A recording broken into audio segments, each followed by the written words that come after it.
Turn one soul ring. Yeah, so before we started recording, Riley, you were saying that that Arena on Mac is not so hot. How is it? Like, how does it run? Well, my Mac runs hot like that. That's for sure. It's not the best. Like, I mean, it still has a way to go. Like, of course, you can only play Arena on Mac through the Epic Game Store, which is whatever. And then, Is that a different piece of software? It's like, think of Steam, but just like a worse version of Steam. Okay. Yeah, got it. And then when it comes to actually running the game, the window size for the game is frustrating because you can't expand it to full screen. You have to do, like, if you want to fill up as much screen as possible, you kind of have to rejig your computer settings to kind of expand it as much as you can. So that's a bit of a... That's a shame. Yeah, that's a bit of a shame too. And then the actual program itself, like, just, it makes my Mac hot. Like, it just makes it run really fucking hot, and the fan sounds like it's taking off. Like, Boy. so I mean, there's definitely some hiccups they need to iron out. But yeah, I usually just play on my partner's PC. Her laptop seems to handle it a bit better. But well, I bet you it just needs some optimization because they kind of like, obviously they didn't make it straight for Mac, and it's just going through the client of Epic, and then they probably forced it through as quick as they could, and they, you know, the announcement kind of gave that impression because it's only available through the Epic Game Store.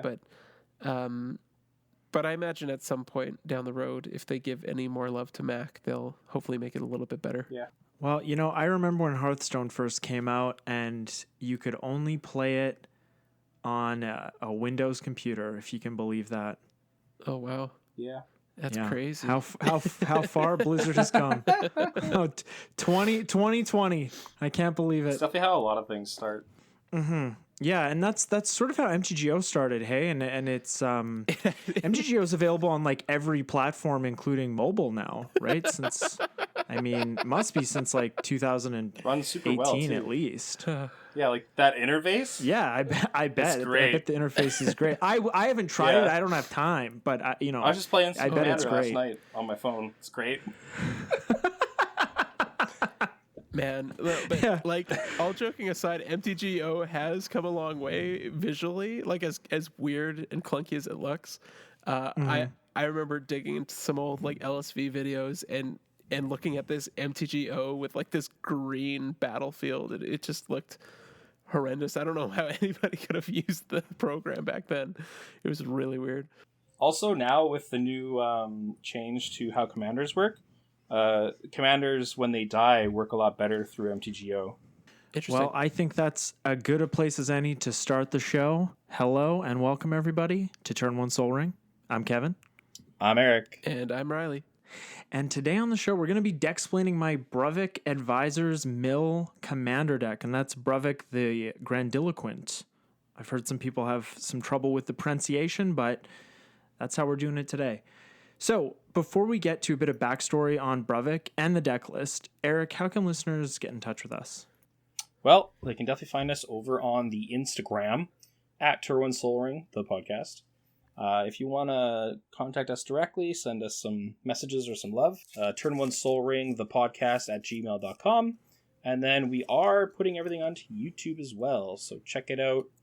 Type in Turn One Soul Ring, the podcast, and make sure you type in the podcast. That's right. And we're also doing a giveaway during this month of July where the way it works is email us a deck list, and at the end of the month, we'll choose a deck list at random from among the deck lists that listeners send to us, and then we'll do an episode just like this on that deck list. So if it's a deck that works really well, we'll just talk about how great it is. And if it's a deck that needs a little bit more work, then all three of us will do what Eric and Riley are going to do at the end of the show, which is give you some advice on how to improve it based on some questions that we ask you about how you want the deck to work.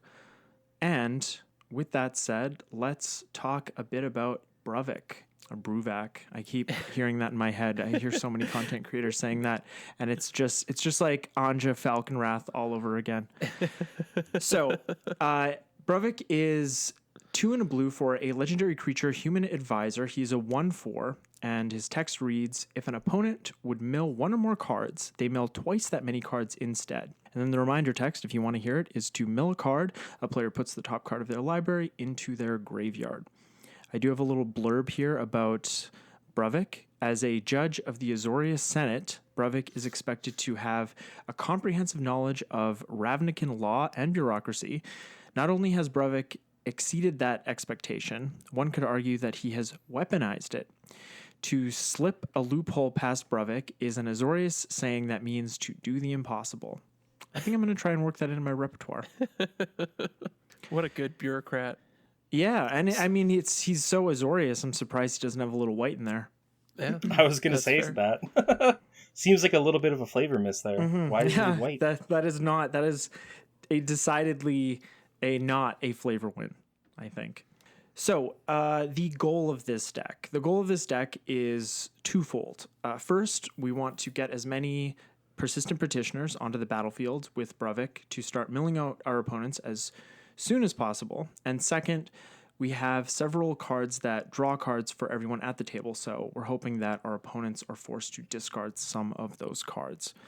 And just like always with these episodes, we do have the link to this deck list in the show notes, so if you want to follow along with us while we go through the categories, you can.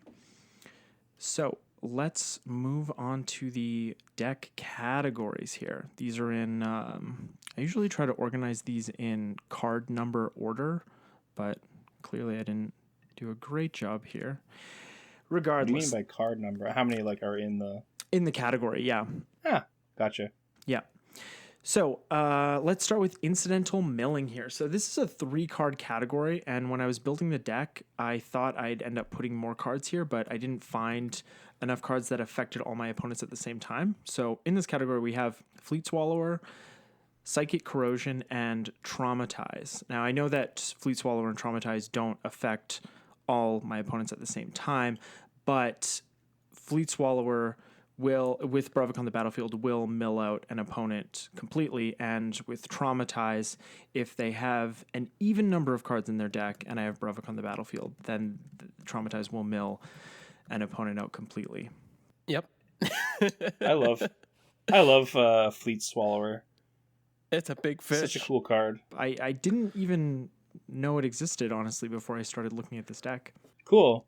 Yeah, and just like this giant fish coming after the little boat there. And then, of course, we have the flavor text, Captain, I think that island is following us. Oh, no, that's no moon. But yeah, also, this is a cool one-shot with Bruvac. I do like this quite a lot. Yeah, Fleet Swallower will mill out the entire deck with Bruvac, and Traumatize will likely mill out their entire deck, but in some cases might leave them with 1 card, but I'm sure that's not a big deal. Let's hope not. Especially if you have something else and they just end up drawing 2 cards. It's like, well, you still die. Yeah. Yes. Bye. I'm hoping for that. So the next category here is protection. So in this category, we have Crawl Space, Dissipation Field, Lightning Greaves, Meek Stone, and Propaganda. So the protection that Lightning Greaves provides, as usual, is for Bruvac, just, targeted removal, all that good stuff, because the powers that be didn't think it was necessary to give him hexproof or something like that. You should have had 1 and a white. Bruvac gains hexproof till end of turn. Oh, that'd be nice. Actually, I really get like the that. Azorius color in there and just that ability. And then you don't need to make the deck white, but if you want to, you can. You can. One in a white. I like that a lot. 1 in a white. You can't sneak that loophole past me, bro. That's right. Classic. But Meek Stone's pretty good with your persistent petitioners, because of course they keep untapping, and big dummies will stay tapped down. I hope so. For sure. The dissipation field is so annoying. Yeah, this is a really cool card that I also didn't know existed before I started building this deck, and it'll definitely do work. Also, I love the art. Yeah, Again. it's very cool, and just that whole block, like the Scars of Mirrodin New Phyrexia block, had just incredible art. Oh yeah, It's kind of a time when I got back into Magic. I don't know which time that was, but I definitely was playing limited and buying booster boxes back then. Again, we haven't gotten to this yet, but the only other creatures besides Bruvac that are in the deck and Fleet Swallower are Persistent Petitioners, so we don't really want to be blocking with them at all. Certainly not very often, and so that's why we have things like Crawl Space and Propaganda, just to deter our opponents from wanting to attack us. yeah, makes sense. So the next category we have here is untapping. We have Dramatic Reversal, Faces of the Past, Intruder Alarm, Isochron Scepter, and Jace Ingenious Mind Mage. And if you've never heard of Jace Ingenious Mind Mage, he was from the Planeswalker deck for Ixalan, if I remember correctly. Yeah, one of the strongest Jaces known to man. Hey, 4 and 2 blue for a 5 loyalty Planeswalker. Oh yeah. Yeah. I was like, what the hell is this? And I was like, +1 to untap. I see. Yeah. Yeah, he's you're right. He's 4 and 2 blue for a 5 loyalty Jace. His +1 is draw a card. His other +1 is untap all creatures you control, which is the one that we want to use. And his -9 is gain control of up to 3 target creatures. That's a pretty sweet ultimate. Yeah, it's still Three better whole than creatures. still better than Cunning Castaway. Yeah. Yes. Oh, for sure. What an ouch. Yeah. Mm-hmm.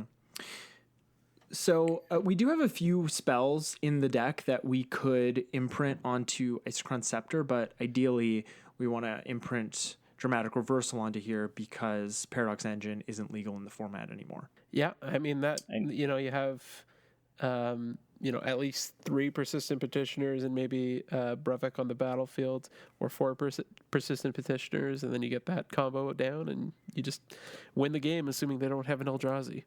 Yeah, baby, you got a stew going. And I'm going to tell you right now, guys, I'm going to have an Eldrazi, all right? I mean, you do, yeah. you need a way of generating mana as well. Oh, you know what, we'll Eric? get to. When you're right, you're right. Yeah. Like, you'll hope to have those artifacts out there, but yeah. Yeah, I mean, I guess your ramp package will help you get there. I hope so, yeah. The next category here is removal and counter magic. So in this category, we have Abjure, Arcane Denial, Counterspell, Cyclonic Rift, Inundate, Maze of Ith, Pongify, Rapid Hybridization, and Swan Song. So yeah, we got the good old Inundate here, which is 3 of anything and 3 blue for a sorcery. Return all non-blue creatures to their owner's hands. Yeah, this is a really underplayed blue board wipe. It sort of reminds me of Mass Calcify, where like destroy all non-white creatures, and a lot of times you're not going to hit everything. Like blue is a very popular color in any format, and so there are going to be some creatures left on the battlefield, but in a lot of cases this is going to bounce a ton of creatures. So I think in a mono blue deck it's worth looking at. I'd agree with that. Yeah. And of course, Pongify and Rapid Hybridization, like for blue, that's just premium removal. Up there with like Reality Shift as well. That's one of my favorites. But yes, very good card. Big fan of those guys. Yeah, they're almost like blue's version of Path to Exile and Swords to Plowshares. Yeah. Yeah. But not quite as good.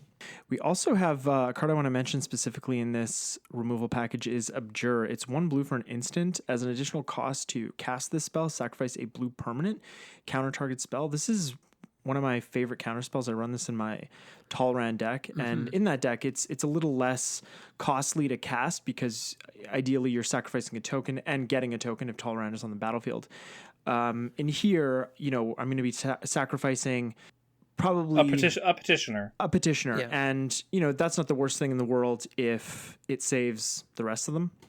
Yeah, makes sense. It's a good spell. It's a small sacrifice. So let's move on to the next category here. It's drawing cards. So In this category, we have Dictative Crufix, Distant Melody, Font of Mythos, Howling Mine, Kami of the Crescent Moon, Mass Appeal, Temple Bell, and Well of Ideas. I did not know about this Distant Melody card. Oh, really? Oh, yeah. Yeah, I actually didn't. Classic and 3 of anything and a Pauper blue Elves. for a sorcery. Ah. Yeah. Choose a creature type, draw a card for each permanent you control of that type. So, Yeah, solid card. Solid card in any tribal deck that has access to blue. Mm-hmm. yeah. So that's one of the cards that draws cards just for me, but most of the cards in this category draw cards for everybody at the table. So this is kind of the sub strategy where we're trying to draw cards for everybody, so much so that their hands become too full and they have to discard cards. But there's also an alternate benefit where maybe they're not gonna, my opponents aren't gonna want to attack me because I'm drawing cards for them. Like everybody likes the person that's drawing cards for them, right? Yeah, just like they dislike the person who's making them discard cards. Well, I'm not making them. That's more of a function of the game. But we could have a discussion about cause and effect. No, I love Howling Mine. Like if my opponent plays a Howling Mine, I'm like, yeah, please, more cards. Thank you. Yeah, please, yes, please. Yeah, but definitely. So we have 1, 2, 3, 4, 5 of these cards that just trigger at the beginning of upkeep for all players. And of course, Well of Ideas is interesting since it also has the clause where opponents get 1 extra, but you get 2 extra. Yeah, so it's not quite as good. And I was sort of this was one of the last cards I added to the deck, and because of the CMC, I was a little hesitant to put it in, but I think it's worth it. It's a little high. I think so. A little high at 6, but what are you going to do? The average CMC of this deck is still pretty efficient at 2.47. Yeah.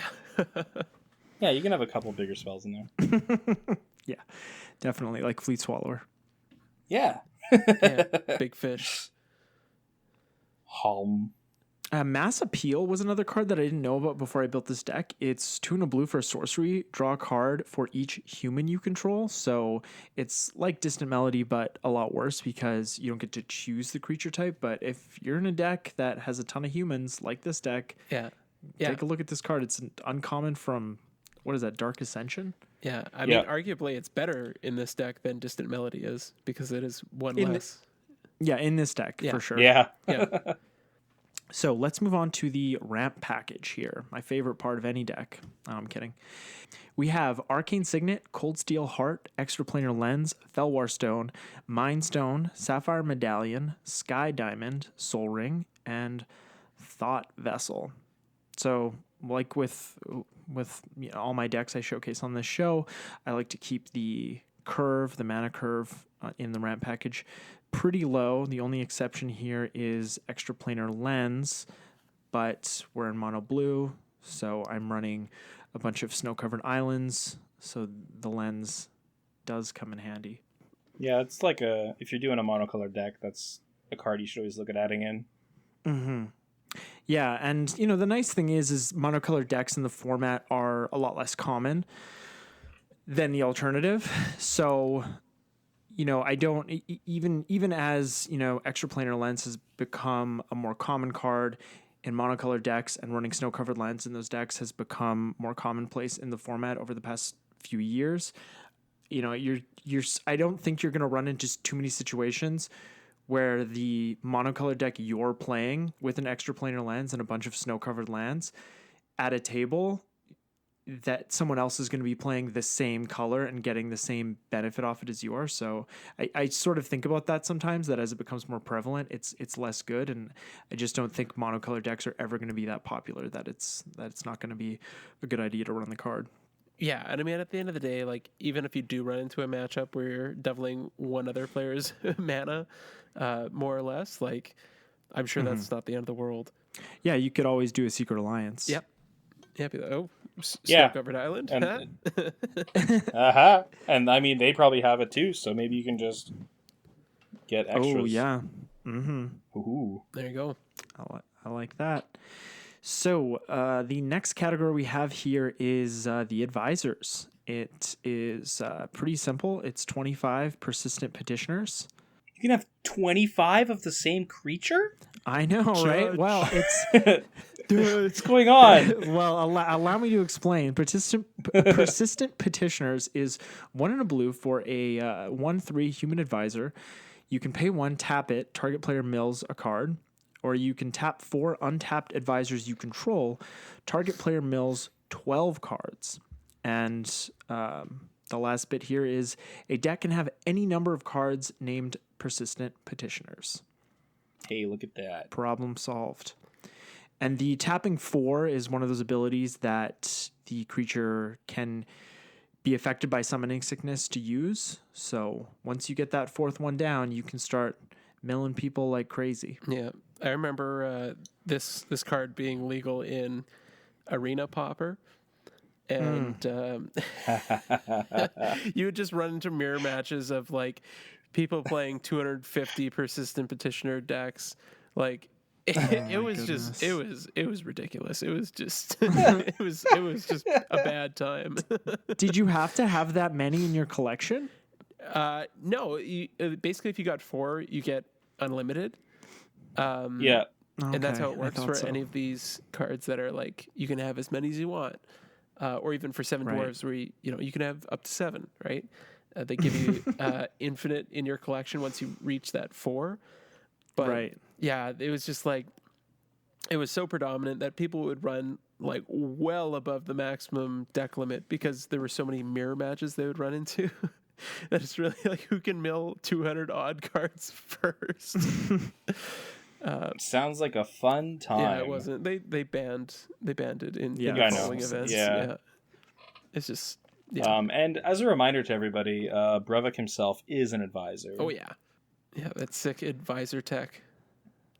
Yeah. Oh. Definitely. And they're all from Ravnica, so that also is flavorful. Yeah, And I remember picking these up for a paper popper deck for about, I don't know, maybe 50-ish cents a piece. And as of the recording of this episode, petitioners are sitting at $2 USD average on MTG stocks. So Yeah. that's quite an Damn. increase. And I think that's all due to the Bruvac himself. Yeah. the preview of Bruvac, because it hasn't yet been released in paper. and just as a general rule of thumb, like any card that says you can play as many as you want, like those tend to go up a little bit over time. So, like if you get them early in a set's beginning, then you could probably trade them in a little bit later for a pretty penny. That's right, folks. That's the best advice you're going to get today. All right. So let's move on to the last category here, which is lands. It's always last, at least on my deck techs.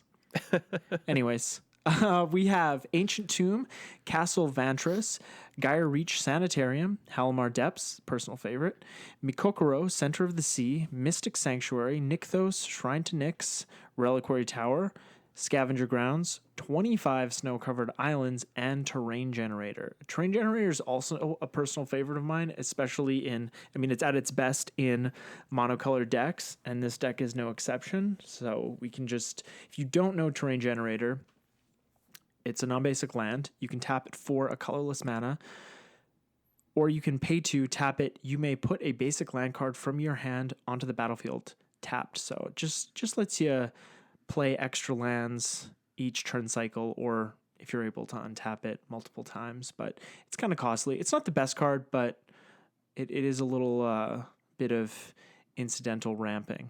Yeah, and it was definitely in your last deck tech.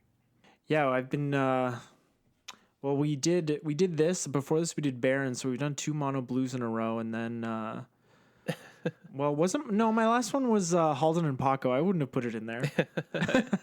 Yeah, probably not. Did you? Oh, I think it. But yeah. I'm sure I've talked about it before. yeah.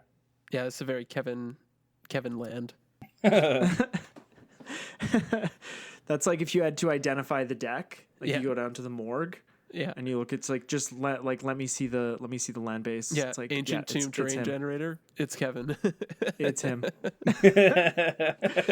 So there are a couple of lands like Gaia Reach and Mikokoro that force my opponents to draw extra cards, which just goes in with the the Howling Mine, Font of Mythos kind of strategy. Yeah, those are some personal favorites. Yeah.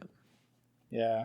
Everyone's going to be drawing extra cards from all those artifacts and enchantments, and then your lands can do the same thing as well. Mm-hmm. Yeah, and Scavenger Grounds, which I think is a card you should think about putting in every single one of your decks. It is just some free graveyard hate that doesn't cost a slot, especially in monocolored decks, because you can afford more utility lands. Mm-hmm. And even in this deck, I know I could afford more utility land spots, but I liked the symmetry of the basic lands and the petitioners being the same number of cards. No, that's stupid. I just I think these are the best utility lands for this deck. But Scavenger Grounds is specifically good in this deck because you can just take out somebody's graveyard if you do sit down against a graveyard deck that could be some insurance. But, obviously this deck is not going to win you a ton of games, but I think it is going to be a lot of fun to sit down and play and just see what you can do with it. Oh yeah, and it's also secret tech against Eldrazi, because with their shuffle trigger on the stack, you can just exile their graveyard with the Eldrazi in it. Right. Yep. So you got it.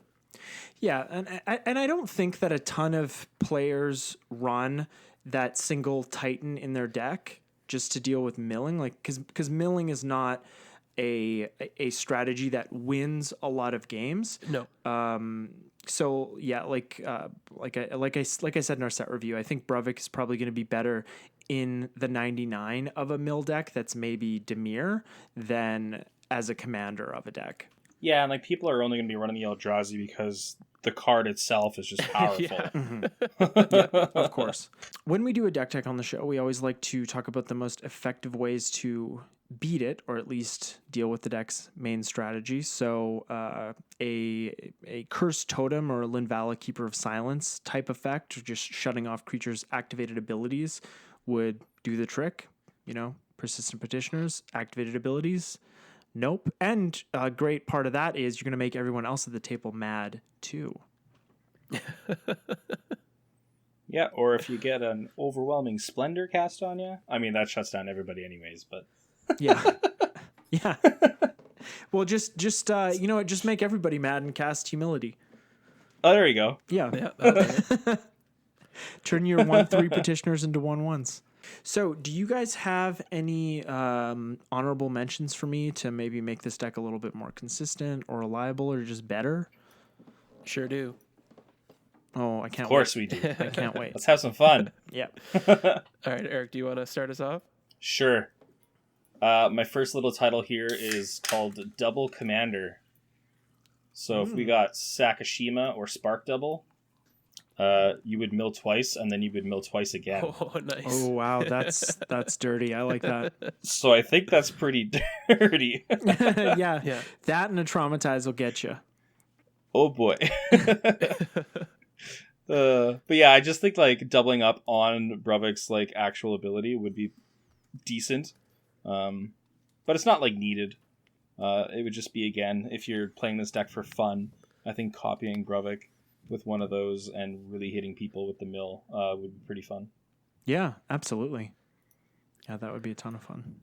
Yeah, it sounds pretty good. All right, so some actual good cards. I think Engulf the Shore would be a really good removal, because you return to owner's hands all creatures with toughness less than or equal to the number of islands you control. You're going to have a bunch of islands. That works quite well. And it's only 4 mana for an instant. Oh, yeah, it's an instant. Oh, isn't that always the way blue with the instant board wipes? Oh, yeah. Yeah. Yeah, it's great in mono blue. And it's only 35 cents. Hey. And then we do have the Mill All-Star, the Mesmeric Orb. Mm-hmm. This is a spicy card. Yeah, and so because people are going to be wanting to cast their spells and stuff, they're really going to be being milled out, especially if you have Bruvac out there. Somebody untaps 5 lands, that's another 10 cards. Yeah. Yeah, and it is a symmetrical effect, but Bruvac is asymmetrical, so He only affects opponents, so it's less bad for you. Less bad for you, and you'll just be like slowly gaining that win con with having your opponents less cards in their deck over you. So boom. Yeah, and that's not going to make people mad at all. No, not at all. And then another card to look at would be like the Mirage Mirror, because then we can make just for a lot of like tech. If it's somebody's like attack phase, Mirage Mirror, you can just make it like a copy of Propaganda or something like that.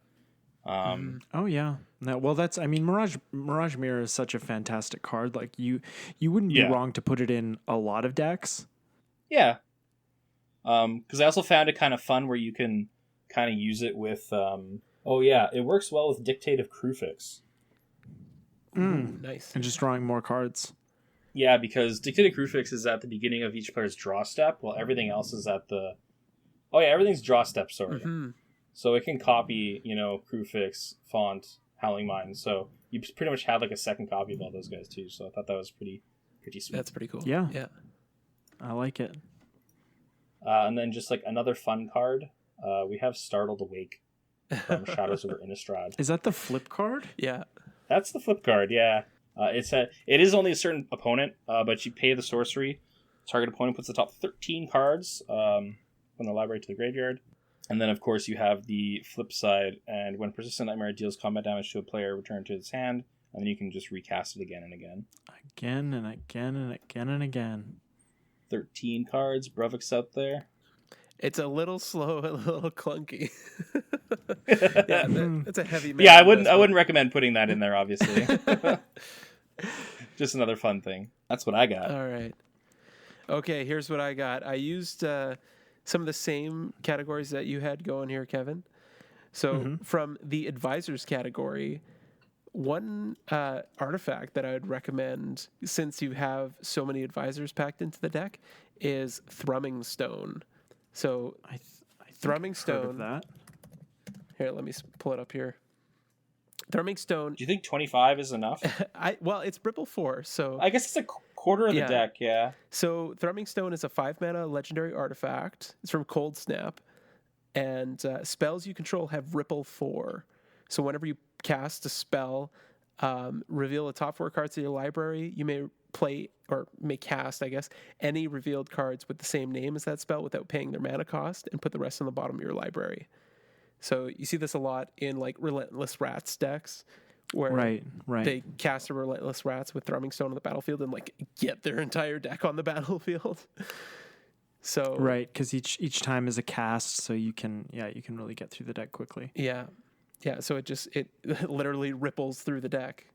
So this is a pricey card. How much is it going for? Ooh, $40. Oh, it's up there in price now. Not that bad. It says on Scryfall it says $41.45 USD. Yeah, a little pricey. Yeah, not the worst.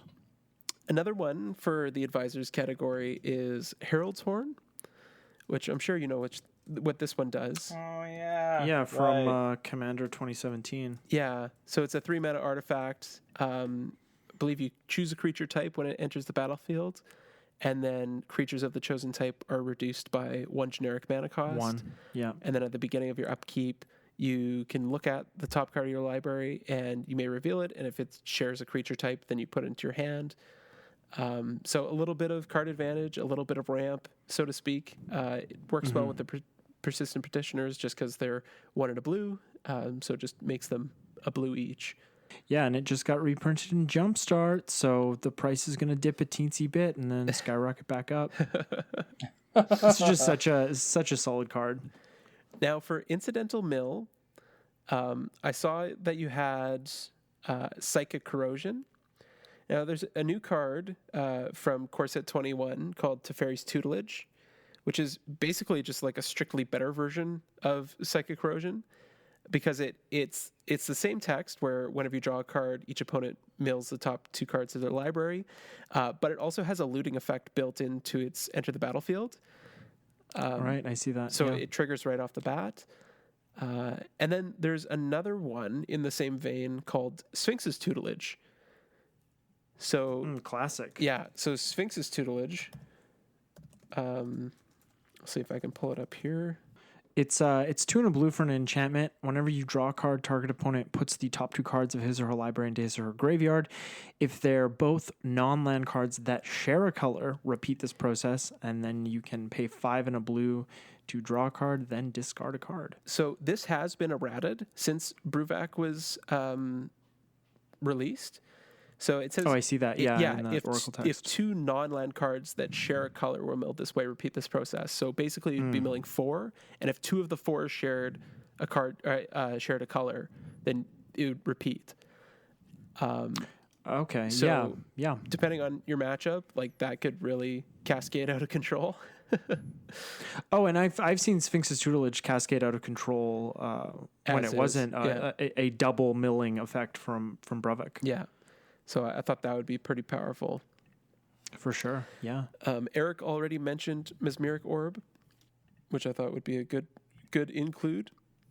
But another one I was thinking about, and it's kind of in the same vein as like everybody draws cards and everybody mills. It's Folio of Fancies. It's an artifact from Throne of Eldraine. Players have no maximum hand size. It's a 1 and a blue for an artifact. It has an activated ability of XX and tap to have each player draw X cards, or 2 and a blue and tap. Each opponent puts the number of cards equal to the number of cards in their hand from the top of their library into their graveyard. I thought about putting this card in the deck, but I didn't like the static effect where my opponents also have no maximum hand size, so I didn't want to be drawing them a ton of cards. Yeah.